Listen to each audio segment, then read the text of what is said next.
Thank you for sitting down and talking to us. I know that this investigation was a big undertaking, and you're reporting in Blind Spots the hidden dangers on our roads. It really traces a very disturbing pattern.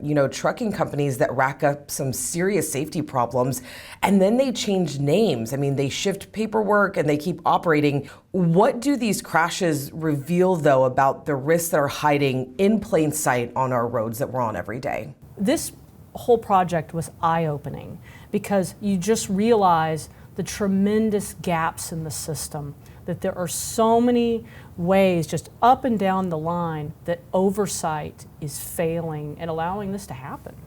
And I do want to talk about chameleon carriers, or companies that disappear, pop back up under new names, something you really focused on. Why is that such a big deal?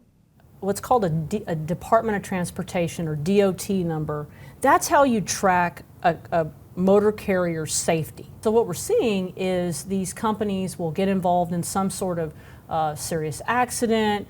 Maybe they end up with an audit that goes poorly. Maybe they lose their insurance. They're turning around, and oftentimes they've already got the other company started. So when the other company closes down, then they're just ready to go. And so what it does is that it allows these companies that are doing this to mask their safety rating, and it puts all of us at risk. We should know who's behind these companies. What is the simplest way to understand how a company can just rebrand and just keep rolling down the road like nothing happened? It's a little bit like a repeat offender, right?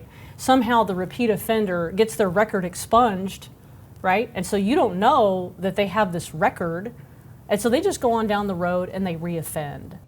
Another thing that you really highlight is the double brokering concept, where loads get passed around illegally. Why does that matter for safety and not just paperwork? In the case of the Fort Worth wreck, it was one company was brokered to carry the load, but another company actually moved that load. So it creates kind of a nightmare. Who is held accountable for this accident? And you found that the federal government, that there are agencies, they have tools to shut down some of these dangerous carriers, but they are rarely used. What does that tell you about enforcement? It tells me it's failing. They need to put mechanisms in place to prevent the owners of these companies from chameleoning. I don't think it's one thing that needs to be fixed, it's a lot of things.